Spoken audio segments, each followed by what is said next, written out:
चेतावनी उन्होंने क्यों दी है, आइए हम जानने की कोशिश करते हैं। हरियाणा का युवा करे पुकार, भर्ती निकालो कोर्ट से बाहर, 4 साल कर लिया इंतजार, अब तो नौकरियां रोजगार। युवा शक्ति जिंदाबाद, युवा शक्ति जिंदाबाद, छात्र एकता जिंदाबाद, छात्र एकता जिंदाबाद। हम सब एक है, हम सब एक है। जी सर, पिछली जो कोर्ट की तारीख थी, लगातार 3-4 तारीख से सरकार बिल्कुल भी कोर्ट में बहस करके राजी नहीं है। जो भर्ती है वो लगातार जो है ना कोर्ट में अटकी हुई है, स्टे लगा हुआ है, लेकिन सरकार पैरवी नहीं कर रही है। उसी को लेके जो 31 अक्टूबर की जो लास्ट डेट थी, सुनवाई थी कोर्ट में भर्ती को के केस को रिगार्डिंग, तो उससे पहले हमने 26 दिसंबर को एक कॉल दी थी और हमने ट्विटर कैंपेन एक चलाई थी कि group C complete group C भर्ती के नाम से हैशटैग हमने लगातार जो है ना 5-6 घंटे तक ट्रेंडिंग में रखा था। और युवाओं ने सभी ने मिलकर न, हरियाणा के जो छात्र हैं सीईटी भर्ती से जुड़े हुए, उन्होंने मिलके ने ये 1,35,000 ट्वीट किए थे। और उसी के माध्यम से हमने हरियाणा सरकार को ये अल्टीमेटम दिया था कि अगर 31 अक्टूबर की जो डेट है उसको भी अगर हमारी पैरवी अच्छे से नहीं करी जाती है तो हम आमरण जो है ना अनिश्चितकालीन अनशन पे बैठेंगे धरना स्थल पे जाके। लेकिन रवैया सरकार का वही रहा। 31 अक्टूबर को भी हमारे पक्ष में कोई ना तो कोई फैसला आया, ना कोई अच्छी बहस हुई जिससे हम ये सोचे कि भर्ती की प्रोसेस जो आगे हुई। तो उसी फैसले को आगे बढ़ाते हुए हमने 7 नवंबर से ये धरना जो है ना यहाँ पर चालू कर दिया था। और आज हम 4 दिसंबर को ये बात कर रहे हैं। सरकार जब हमने 17 तारीख को भी एक गैदरिंग करी थी, उसमें भी सरकार को हमने चेताया था कि हमारी जो है ना सुनवाई जल्द से जल्द करी जाए। उसको संज्ञान में लेते हुए प्रशासन ने हमारी मीटिंग जो सरकार के ऑफिशियल्स थे, जो हरियाणा के चीफ सेक्रेटरी, प्रिंसिपल सेक्रेटरी, उनसे करवाई थी। उन्होंने हमें आश्वासन दिया था कि ग्रुप डी का रिजल्ट और जो 9 ग्रुपों की परमिशन है वो जल्द से जल्द दे दी जाएगी आपकी। लेकिन उन्होंने जो डेट दी थी वो जा चुकी है। आज हम 10-12 दिन बाद में ये बात कर रहे हैं, वो डेट उनकी जा चुकी है। इसका मतलब केवल वो झूठा वादा था और हमें झूठे बोल के और ये भटकाने की कोशिश करी गई थी। लेकिन हम अपने लक्ष्य पे अडिग हैं। उसी को लेकर अभी ये जो सरकार रवैया अपना रही है, इसी के विरोध में हमने इस मुहिम को और एक कदम आगे ले जाने की ये करी है। तो भाई साहब आपको उसके बारे में बताएंगे। भाई सारे भाइयों राम राम, जितने भी डिजिटल मीडिया के माध्यम से या वैसे देख रहे हैं या जो यहाँ पहुँचे हैं, पहले तो उन सभी का धन्यवाद। ये बात करांगे आप जो कोर्ट में भर्ती अटकी पड़ी है उसके बारे में। देखो, जब 5-6 तारीख का पेपर फिक्स कराया था, सरकार ने न्यू दिखा कि भाई तारा नुकसान होने लग रहा है, रातों रात को कोर्ट खुल जावे भाई। लेकिन इस बार यूं हिस्सा के होया कि भाई बालका ने मेहनत करी, बालक पेपर देने गए और डालदा अपना प्राइवेट धंधा छोड़े बैठे हैं सिर्फ इस आस में, क्योंकि आश्वासन के कारण ये बालक तैयारी करने आए थे। क्योंकि इनको कहा गया था कि भाई 31 दिसंबर तक तारी भर्ती पूरी कर देंगे। बालका ने अपनी मेहनत पूरी करी, लेकिन भाई रातों रात कोर्ट खोलना तो बहुत दूर की बात है। 4 डेट जाली, उन 4 डेटा में एक डेट में भी आमने सामने हो गए न, खींचातानी करके जो कर बहस होनी चाहिए वह बहस सरकार कर नहीं पाई है, बचती नजर आ रही है। ऊपर तो लोकसभा के चुनाव आ गए, अगर ये लोकसभा के बीच में भर्ती उलझ गई तो युवा कितेगा नहीं रहेगा। जो प्राइवेट काम छोड़े बैठे ना तो वह कितेगे रहेंगे, या जो सिर्फ हरियाणा की भर्तियां के भरोसे बैठे ना वो कितेगे रहेंगे। और ना जितने भी अड़ब आई हैं ना उनकी कोई नाजायज मांग है, या सिर्फ मांग है कि कोर्ट से भर्ती बाहर निकालो, फ्रॉड है उनको बाहर फेंको। हमने कोई इस एलर्जी नहीं है, ना हमारा यू कोई सिस्टम है। ठीक है, यू भाई मतलब बताओगा आगे का क्या है भाई अनशन के बारे में, बताओ भाई। बिल्कुल भाई, सारे भाइया ने राम राम भाई। जो भी भाई देखा है, तुम्हारी सरकार तो ये मांगे है भाई, ये सीईटी 32,000 पोस्ट है, इनमें 63 ग्रुप है। तो 2 ग्रुप का एग्जाम हो चुका है, उसका प्रोसेस जो भी करे कोर्ट उसको आगे बढ़ाया जाए। और जो 61 ग्रुप है उनका पेपर की डेट दी जाए। और ग्रुप डी की भर्ती है ना, जो सरकार की मंशा ये पहले करना चाह रहे हैं, हम चाहते हैं कि ग्रुप सी की भर्ती पहले हो, ताकि भाई ग्रुप डी में जो लायक उसके लायक पोस्ट है ना, उसके हिसाब से उसको मिले। ठीक है।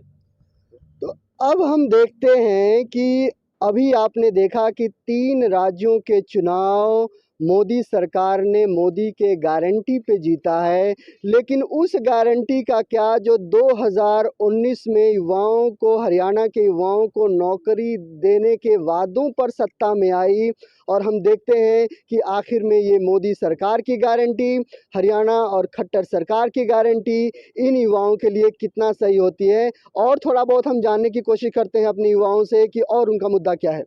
सर 3-4 दिन पहले हरियाणा के जो माननीय सीएम साहब हैं, उन्होंने युवा संवाद के नाम से एक कार्यक्रम यूट्यूब पे कराया था। तो उसमें उन्होंने एक बात बोली थी कि भारत में 65% युवा आबादी है, लेकिन उस 65% युवा आबादी की फर्टाइलनेस आप देखोगे तो क्या कर रही है, उसका फ़ायदा क्या निकल रहा है उस चीज़ का।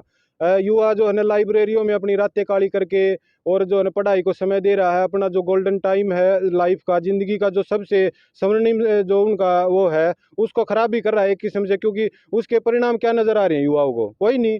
वो तो अब हमने 8 साल 9 साल कंपटीशन की तैयारी को दिए हैं, तो उसका रिजल्ट क्या निकल के आया, कुछ भी नहीं। इसका मतलब तो वे हमने बर्बाद कर दिए, और ऐसे ही बर्बाद करते गए तो जो 65% जो आबादी है उसकी बर्बादी जो ये समय की हुई है, उसका क्या, वो खामियाजा तो देश को ही भुगतना पड़ेगा एक दिन। लेकिन इसमें कारण क्या है? कारण तो सरकारी है।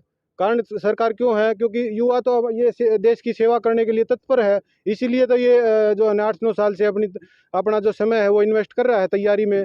लेकिन सरकार इनको जो इनकी मेहनत का फल है वो दे के राजी नहीं है बिल्कुल भी। तो सरकार का जो ये रुख है ये चेंज करना पड़ेगा, नहीं तो देश का भी बहुत नुकसान हो रहा है और युवा तो पीछे रहे हैं इसमें सर।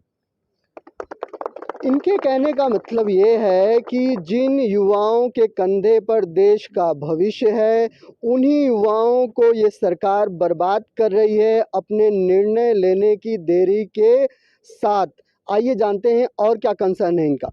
सर, जैसे आप सभी को पता है कि केंद्र में मोदी सरकार और भाजपा, हरियाणा में भाजपा सरकार, ये एक नारा देते डबल इंजन सरकार का। कहाँ है वो डबल इंजन सरकार? यहाँ तो बिना इंजन की सरकार खड़ी है।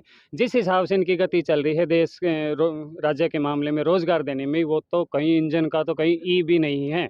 कहाँ है वो सरकार? कहाँ है वो डबल इंजन? और कहाँ है वो सरकार का विकल्प संकल्प जो कह रहे थे हम 31 दिसंबर तक ही रोजगार दे देंगे। मैं युवा हूँ, पढ़ना लिखना अगर मेरा गुनाह है तो बताइए, मैं सही हूँ, अपनी जगह सही हूँ, मेरी भर्तियाँ नहीं हो रही, मैं रोज़गार नहीं रखा, मेरी क्या गलती है? मैं पूछता हूँ सरकार से। अगर कल को आपके जैसा हाल हो जाए कि आपका इलेक्शन का वोट डलवा ली जाए और 4-4 महीने 6-6 महीने तक आपका रिजल्ट नहीं दिखे, तो आपको कैसा महसूस हो? इस युवा का दर्द जानिए सरकार, नींद से जागिए, भर्तियों को कोर्ट से निकलवाइए, युवा को रोज़गार दीजिए।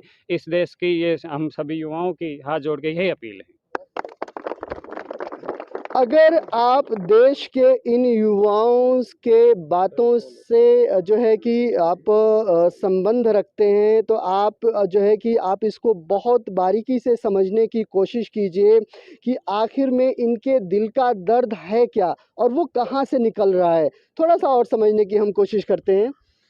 जी सर, इसी मुहिम को आगे ले जाते हुए हमने भी एक कड़क फैसला लिया है, क्योंकि सरकार का रुख जो है वो बदलने वाला नहीं है, ऐसा हमें संज्ञान में आया है। और लगातार हम प्रयास कर रहे हैं कि सरकार जो है ना जो हम जो है ना यही प्रयास कर रहे हैं कि सरकार हम पर ध्यान दे, लेकिन सरकार का कोई रवैया है वो हमारी तरफ जो है ना ध्यान दे के राजी नहीं है। तो इसी मुहिम को आगे ले जाते हुए जो हमने फैसले लिए हैं वो भाई साहब आपको बताएंगे, ठीक है।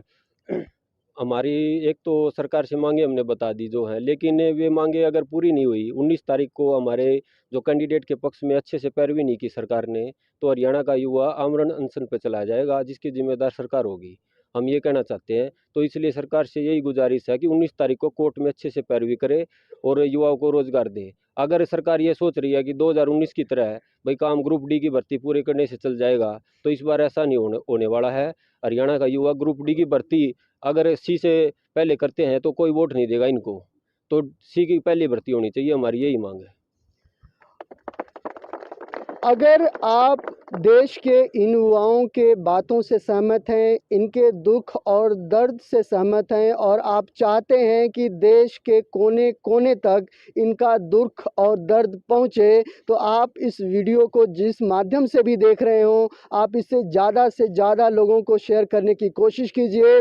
ताकि सवाल ये नहीं है, सवाल ये है कि आज इन 32,000 युवाओं की बात है, कल आपके साथ सामने यही सवाल खड़ा होगा, उसके बाद आपके बच्चों के सामने भी यही सवाल खड़ा होगा। तो आने वाले समय में ये सवाल आप लोगों के सामने ना खड़ा हो, तो इस पूरे कंसर्न को ज़्यादा से ज़्यादा तक लोगों को पहुंचाने की कोशिश कीजिए, ताकि चाहे वो सत्ता पक्ष हो चाहे वो विपक्ष हो, इन बातों से अपने आप का सरोकार रखे और